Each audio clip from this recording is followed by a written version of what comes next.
Hello दोस्तों, जय श्री राम। तो दोस्तों, आप सुन रहे थे रामचरितमानस।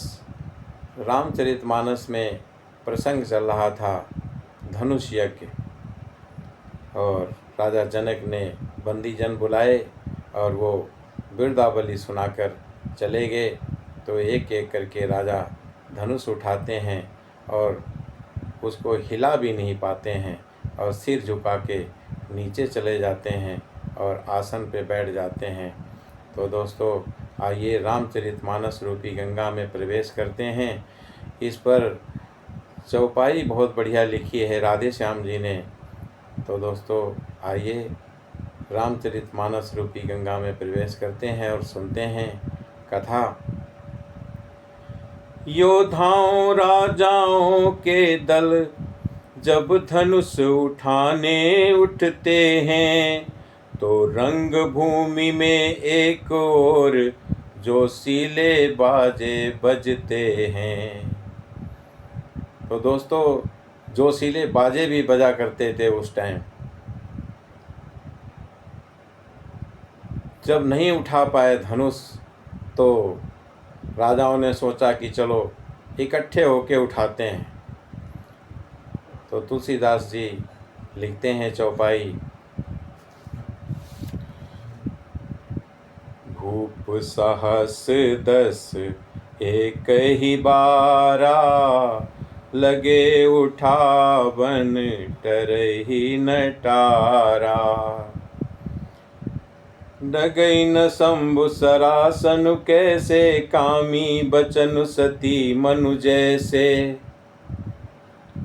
तब 10,000 राजा एक ही बार धनुष को उठाने लगे, तो वो उनके टाले नहीं टलता है और शिव जी का वो धनुष कैसे नहीं डिगता, जैसे कामी पुरुष के बचनों से सती का मन कभी चलायमान नहीं होता है।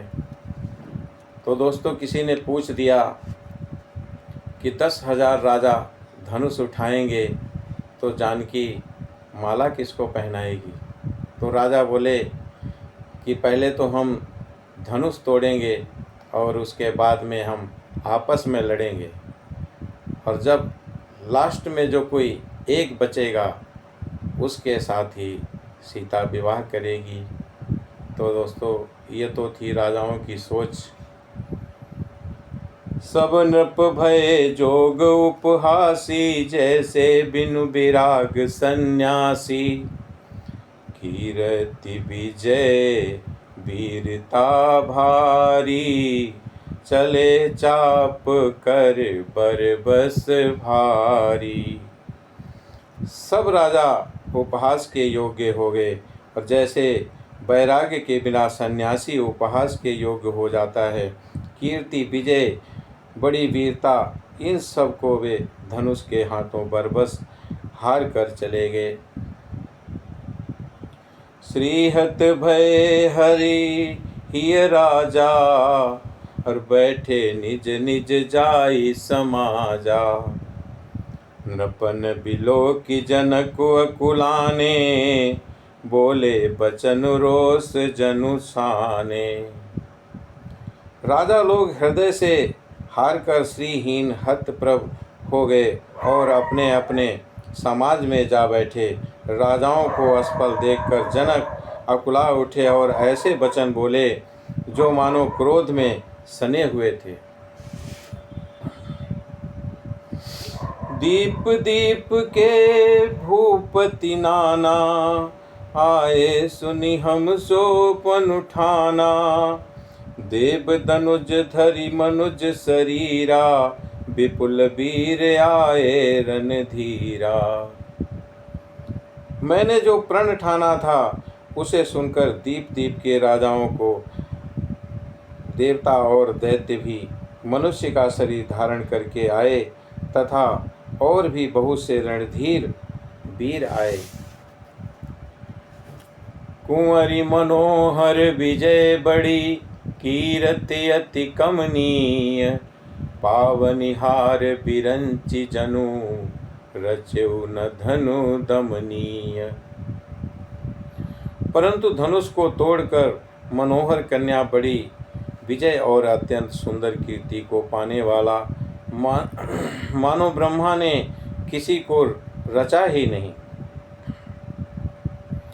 कहु काहे लाभु न भावा, काहन शंकर चाप चढ़ावा। रहु चढ़ाओ तो रब भाई, तिल भरी भूमि न सके छड़ाई।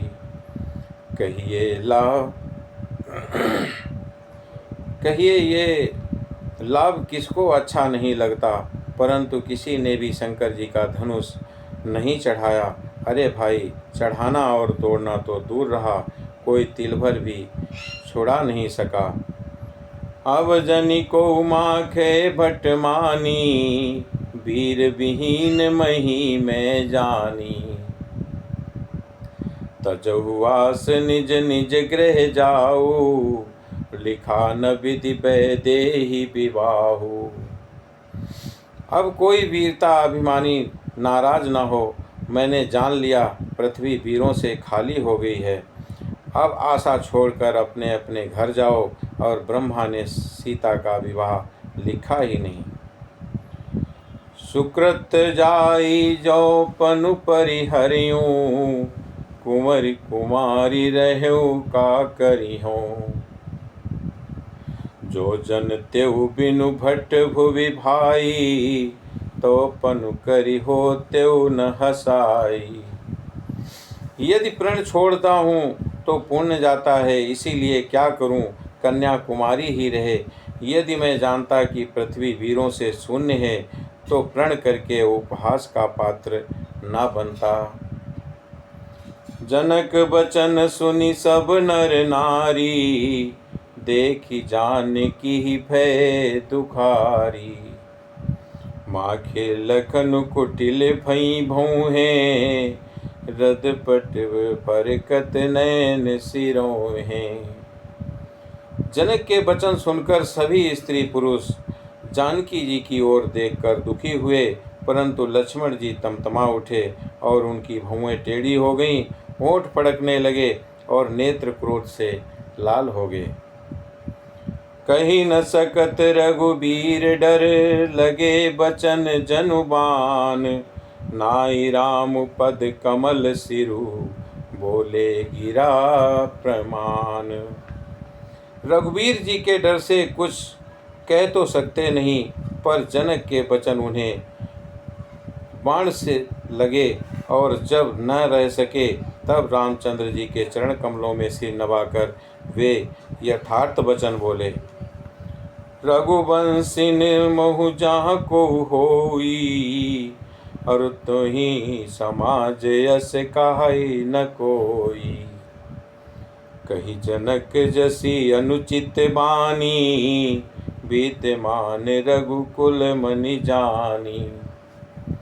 रघुवंशियों में कोई भी जहाँ होता है, उस समाज में ऐसे वचन कोई नहीं कहता, जैसे अनुचित वचन रघुकुल शिरोमणि श्री राम जी को उपस्थित जानते हुए भी जनक जी ने कहे हैं।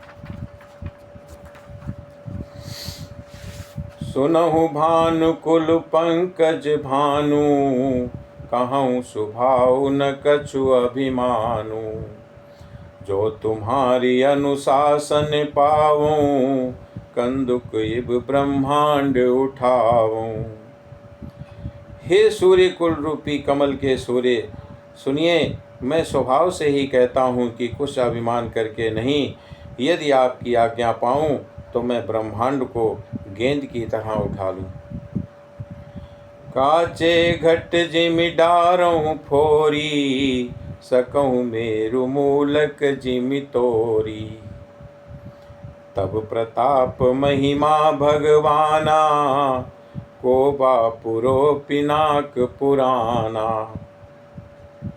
और उसे कच्चे घड़े की तरह फोड़ डालूं। मैं सुमेरु पर्वत को मूली की तरह तोड़ सकता हूँ। और हे भगवान, आपके प्रताप की महिमा से ये बेचारा पुराना धनुष तो कौन सी चीज़ है। नाथ जानियस आयसु हो, कौतुक करो बिलो किय सो। कमल नाल जिमि चाप चढ़ावो, जो जन सत प्रमाण ले धावो। ऐसा जानकर हे नाथ आज्ञा तो कुछ खेल करूं और उसे भी देखिए, और धनुष को कमल की डंडी की तरह चढ़ाकर उसे 100 योजन तक दौड़ा लिए चला जाऊं। तोरों छत्रक दंड जिमि तब प्रताप बलनाथ, जो न करो प्रभु पद सफत कर न धरो धनु भाथ। हे नाथ, आपके प्रताप के बल से धनुष को कुकुरमुत्ते यानी बरसाती छत्ते की तरह तोड़ दूं। यदि ऐसा ना कर सकूं तो प्रभु के चरणों की शपथ है, फिर मैं धनुष और तरकस को कभी हाथ भी नहीं लगाऊंगा। तो दोस्तों, आज की कथा को यहीं पर विश्राम देते हैं और इससे आगे की कथा शेष अगले भाग में सुन लीजिएगा। जय श्री राम।